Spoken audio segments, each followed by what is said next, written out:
도널드 트럼프 미국 대통령은 전임 오바마 행정부에 대한 비판을 주저하지 않습니다. 사실 우리가 인계받은 상황은 엉망입니다. 엉망이라고요. 최근 트럼프 대통령은 오바마 정부에서 추진했던 주요 외교 정책들을 뒤집는 조치를 취하기 시작했습니다. 파리 기후변화 협정 탈퇴를 선언했고 앞서 중동 순방 중 이란을 강하게 비판했습니다. 이는 오바마 정부의 주요 외교 성과를 무너뜨리는 행보라는 게 미국 진보센터 크리스티 골드퍼스 씨의 말입니다. 트럼프 정부가 전임 정부의 성과들을 뒤집는 데 역점을 두고 있다는 것은 의심의 여지가 없어 보입니다.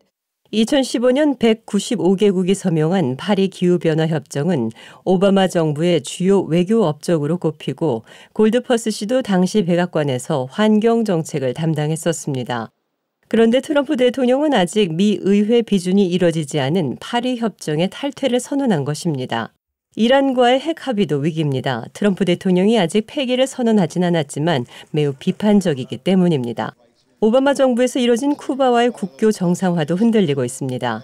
백악관은 최근 대쿠바 정책에 대한 검토가 거의 마무리 단계라고 밝혔는데 얼마나 큰 변화가 있을지 아직 알 수는 없지만 국교 정상화를 취소하는 것도 불가능한 것은 아닙니다.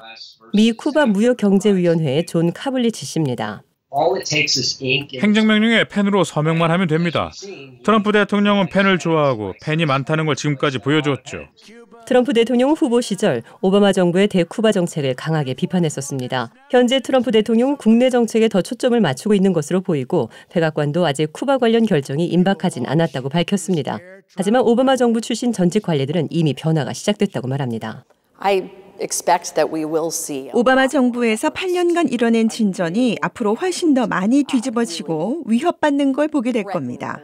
이것이 트럼프 행정부의 우선순위로 보이고 앞으로 이를 완화하거나 멈출 기색도 보이지 않으니까요.